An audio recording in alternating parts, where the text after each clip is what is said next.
औज़ुबिल्लाहिमिनश्शैतानिर्रजीम बिस्मिल्लाहिर्रहमानिर्रहीम। मेरे प्यारे बहनों और भाई, उम्मीद करती हूँ आप सब खैरियत से होंगे। अगर अब तक आपने हमारा चैनल सब्सक्राइब नहीं किया तो जल्दी से हमारे चैनल को सब्सक्राइब कर लें ताकि आने वाली तमाम वीडियो बआसानी आपको मिल सके। अगर आप अमल चाहते हैं करवाना तो हमसे ज़रूर रब्ता करें। अगर कोई परेशानी है, दुख है, तकलीफ़ है, किसी भी किस्म की कितनी भी बड़ी परेशानी है तो ज़रूर हमसे रब्ता करें। इंशाअल्लाह अल्लाह के हुक्म से आपकी भरपूर मदद की जाएगी। आज जो मैं आपको अमल बताने लगी हूँ, आप लोगों की फरमाइश पर जो है अमल, आप लोगों ने बहुत ज़्यादा एहतजाज और इल्तिजा की कि हमें कोई ऐसा अमल बताएं जिससे हम अपने प्यारों को मना सकें। यानी कि अगर आपका कोई प्यारा नाराज़ हो गया है, रूठ गया है, या आप उसको मुसख्खर करना चाहते हैं, या आप मतलूब हैं और तालिब यानी तलब करना चाहते हैं, या आप तालिब हैं और मतलूब को तलब करना चाहते हैं, तो ये अमल लाजिम करें इंशाअल्लाह अल्लाह के हुक्म से। अगर आपने ये जिस तरीके से मैंने आपको समझाया, अगर उस तरीके से आपने ये अमल कर लिया तो अल्हम्दुलिल्लाह अल्लाह के करम से यकीन माने कि आपका प्यारा आपके पास फ़ौरन हाजिर होगा। चाहे वो दूर है, 7 समुंदर पार है, कितनी भी दूर है, वो आप तक पहुंच जाएगा। आज मैं सूरह फातिहा का एक ऐसा अमल आपको बताने लगी हूँ, अगर आप तरीके से करें तो इंशाल्लाह ज़रूर कामयाब होंगे। अगर आप चाहते हैं कि हम आपके लिए अमल या आपके लिए कोई आपके प्यारों को मनाने के लिए मदद करें तो ज़रूर इंशाल्लाह आप हमसे भी मदद हासिल कर सकते हैं। अत्रे गुलाब, अत्रे गुलाब आपने लेना है और एक कागज़ के ऊपर सूरह फातिहा यानी अलहम्दु शरीफ, अल्हम्दुलिल्लाहि रब्बिल आलमीन, ये वाली जो कुरान पाक के पहले सफ़े पे लिखी होती है, शुरुआत करते हैं कुरान पाक पढ़ने से, तो वहाँ पर भी आपको आसानी से मिल जाएगी। सूरह फातिहा इसका नाम है।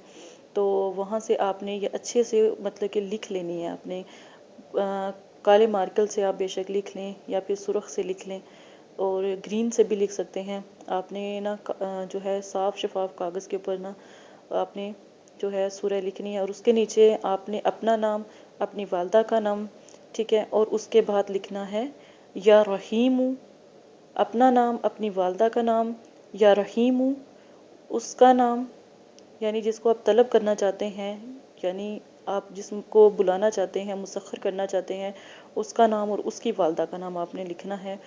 और उसके बाद आपने लिखना है मेहरबान माँ।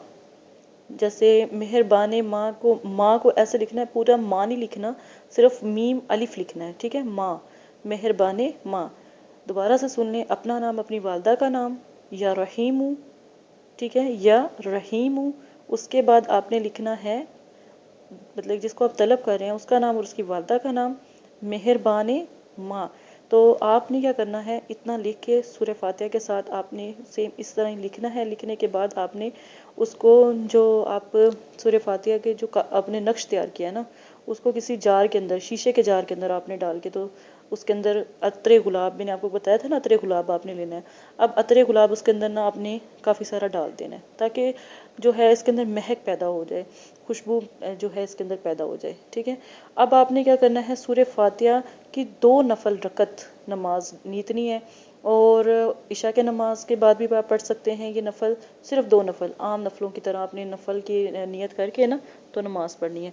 अब आपने इशा के बाद भी आपने पढ़ना है और उसके बाद आप तहज्जुद के टाइम भी पढ़ सकते हैं, फजर के टाइम भी पढ़ सकते हैं, ये तीनों टाइम। वक्त मुकर्रर एक ही होना चाहिए। ये 3 दिन का अमल जो उनसा है आप करेंगे। एक दिन में वाज़े फ़र्क माशाल्लाह अल्हम्दुलिल्लाह पड़ जाता है, लेकिन आप 3 दिन लाजमन करें ताकि अच्छी सी मोहब्बत जो है कायम हो जाए। और दूसरा, ये मियाँ बीवी के लिए भी पढ़ा जा सकता है। जिन लोगों की शादी नहीं हो रही या शादी का मसला है या वो अपनी पसंद से शादी करना चाहते हैं तो उसके लिए भी ये आप कर सकते हैं, लेकिन जायज़ तरीके का इस्तेमाल करें। हराम तौबा नौज़ बिल्लाह, अल्लाह पाक माफ़ करे, उसके लिए बिल्कुल भी आप इस्तेमाल नहीं करेंगे, ठीक है। अब आपने नफल जो उनसे हैं सूरह फातिहा की नियत करके, जब नमाज में भी जब आप सूरह फातिहा जोड़ते हैं ना, यानी कि जैसे नफल पढ़ रहे हैं, नफल में जहाँ सूरह फातिहा आती है ना, सूरह फातिहा को 20 मरतबा पढ़ेंगे, सूरह फातिहा को 20 मरतबा पढ़ेंगे। फिर उसके बाद सूरत मिला के तो फिर आप जो है रुकू, क़याम, फिर सजदा, ठीक है, फिर आप खड़े हो जाएंगे, پھر دوسری رکعت میں بھی مطلب کہ آپ نے سورہ فاتحہ کو 20 مرتبہ پڑھنا ہے، اس کے بعد آپ نے دعا مانگنی ہے، دعا مانگنے کے بعد 101 مرتبہ سورہ فاتحہ پڑھ کے اس جار کے اندر دم کرنا ہے، جار کے اندر دم کر کے اس کو اچھے طریقے سے ایئر ٹائٹ کر دینا ہے۔ اچھا، جار جو سا ہے بازار سے بھی مل سکتا ہے، یہ جیم کی بوتلیں ہوتی ہیں نا، مطلب کہ جو ہوتے ہیں ایپل جیم ہو گیا یا جام ہو گیا، یہ جو بھی آپ کو سمجھ آتی ہے، ٹھیک ہے، مارکیٹ میں ملتی ہیں، تو اس کی بھی وہ آپ شیشے کی جو اس طرح کا جار بھی آپ لے سکتے ہو، ٹھیک ہے، اس طرح کا لینا ہے آپ نے۔ تو اسی کے ساتھ اجازت دیں، اگر آپ کو کوئی مسئلہ ہے، پریشانی ہے، جادو ہے یا جنات کا اثر ہے، کاروبار کی بندش ہے، کسی بھی قسم کا مسئلہ ہے تو ضرور رابطہ کریں، انشاءاللہ آپ کی بھرپور مدد کی جائے گی۔ اجازت دیں، اللہ حافظ۔